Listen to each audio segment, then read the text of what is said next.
All right, welcome back to another Tul World podcast. I'm your host, David Jew, and I'm here with Master Jew. And you know the regular line. How's it going, Mr. Jew? It's going pretty good.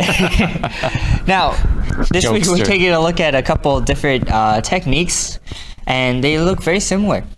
Well, a lot of techniques look really similar. They do look pretty similar. But these are two, one's a block, one's an attack. The first one is a pressing block with the forefist, like in Taekwon-Do. Right. Second one is a downward punch, like in Taekwon-Do. Or Juche. Or Juche. So we mentioned that last week, I think. Yeah. So what's the difference between the two of them? Well, you already answered your question. What do you mean? One's an attack. What's that? But how could I know? Like, let's say I was just watching a pattern. I'm watching Juche, and I see them do this technique, and I'm going, well, is that a pressing block or is that a punch? Is there different ways of knowing? Application. I mean, that's a good question.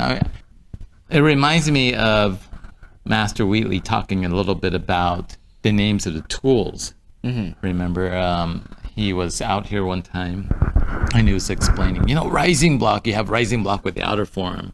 Mm-hmm. You have rising block with the twin palm. You have rising block with the X fist.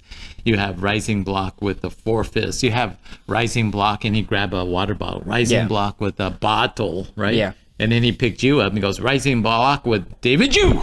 Yeah, that's right. Do you remember that? Yeah, I do remember that. Well, he still does that, so. He still does that. Yeah, I just don't get picked anymore. Yeah, no, because you're too heavy for that. And so a block is a block, a punch is a punch, and we have different tools. Yeah. And we're doing different things, right? Yeah. And so they look similar. A pressing block with the forefist does look like a punch. Mm-hmm. But the difference is it's a defense. So someone's kicking you like a front snap kick, and you're going to block the kick with your forefist. Mm-hmm. So it's a pressing block because it's going down below the belt in a downward type mode. It's different than downward block. That's shoulder down towards the belt. Yeah. Pressing blocks are going down towards below the belt. Mm-hmm. And so that's what defines that. Yeah. So you're intercepting an attack. Mm-hmm. Could be a kick, could be maybe a punch, it could be whatever. But anything that's coming towards you and you're pressing downward, right? And then obviously punching is you're attacking somebody. Right. It's an attack. Right. Are they performed differently? I don't think. That's a good question. Do you need full rotation of the attacking tool? That's a good question. Well, I also have this. So one of the benefits of coming up with the topics for the week is that I actually get a look at the encyclopedia before I do this. Okay. So you put me on the spot. Great. No, I just want to know your thoughts. So what I was thinking was that if you look at Taekwon-Do, the pressing block with the forefist, the person's looking straight forward. Right. He's looking at the opponent. But in Taekwon-Do, because you're punching somebody else on the ground, you look downwards. Right. So what are your thoughts on that? That's a very good observation. When I'm striking something, I definitely want to look at the target. I want to focus in on the target, right? So that I don't miss. Where blocking or defensive type of techniques are sometimes more done with the peripheral vision. In other words, I see something coming towards my right, and so I have to execute a technique because it's coming at me, right? Yeah. And I have to deflect that. And so your comment of that is very, I think, very valid. Mm-hmm. In other words, here I am, I'm fighting somebody, and my peripheral vision sees a kick coming towards me. Do I stop to look, or do I just respond? Yes. Right? And I think defensively, we just have to respond. Yeah. So let's go back to the intermediate position of the techniques. Like in Taekwon-Do, we're going from an angle punch and then it goes down. So it's not necessarily like coming up like high and then going straight down, or is it? Well, I think because of Taekwon-Do and those particular movement is done in so we have some debate on whether it's called continuous or fast. Yeah. Regardless, right?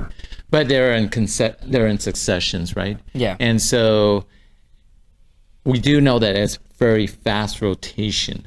Boom, boom, boom, boom, right? Or it should be or something like that. Yeah. And so if I bring my elbow up high, it's almost like I'm winding up the technique, and I'm like punching. I definitely want to wind it up because I want to really destroy something. Right. And by winding it up or pulling it back further, I can have more acceleration, more power. Yeah. In the case of the block, I mean, I definitely want to block it hard. But because it's done fairly quickly, you don't have that time to bring it up. It's kind of like doing consecutive block in those in Dangun. It's low side block, rising block. It's 1, 2, right? Right. So you kind of have to eliminate some of the stuff that you would normally do in a regular motion, like the sine wave. How the sine wave is still there. It's just that it's performed slightly different. So does that answer your question? That because of the techniques are done very quickly, Yeah. I don't have time to bring that elbow up. I shouldn't do that. Now, so that brings up a question about the rhythm. Yeah. How students perform it. If I see them doing that's definitely slowing down that rhythm. Yeah. Is it right or wrong? So what is the correct rhythm? Right. There's no definition of like how long it should be. It's just that it's got to be faster than the regular motion. Right. So building off of that, when I do the downward punch, obviously I'm trying to have it travel in a straight line. Right. So the pressing block, is it okay kind of coming at a curve? Or we still want to try to get it straight down? It's still got to go straight down. Because so what I do see, like some students that do Taekwon, is that it looks like a low side block. Right. Like it's pushing it off to the side. And it really just needs to go straight to the target. Okay. All right. How about the angle that it's pointing outwards? Well, it's not really explained, but remember blocks are anywhere between 15 to 45 degrees. On the elbow. On the elbow, right? Right, Or right. the target. When I do a guarding block, that arm is maybe 45. It can be somewhere between that. Yeah. Right? And so the hand, obviously, I think it's about 45 just because of the way a front snap kick would come at you. Yeah. And how to intercept that. I would say these angles are really weird because you talk about like what's the standing position on like a side piercing kick. How do you measure that? 75 degrees and Right. stuff like that. So I would say 45. But it's not defined that way. Right. It doesn't say. Right. Well, what Pressing about block? your thoughts on other pressing blocks? Obviously, it's not. I mean, like pressing block with a twin palm. Or Well, it can't pressing be- block with a palm. It can't be straight down because It'd be by too that close. time, yeah, you'd be Right, you have to hit. be out a little bit further. Right. You know, you can define like low side block with the outer forearm. It's parallel to the front leg. Well, what is that angle? Right. Right, the arm is bent at 25, but it's parallel to in the walking stance anyway. It's parallel to the front leg. If it's in the L stance, what is that angle relative to your body? Maybe 45. I don't want to say. I don't know. Well, I think that angle really just varies because it depends on how close your opponent is, Yeah. how far their opponent is. Yeah. So it's How big my thigh is. that's true. How big your thigh is. All right. Well, let us know your thoughts on the difference between pressing block with the forefist and downward punch. Check out our Tul World Plus program where we're going over detailed videos on the techniques and the patterns.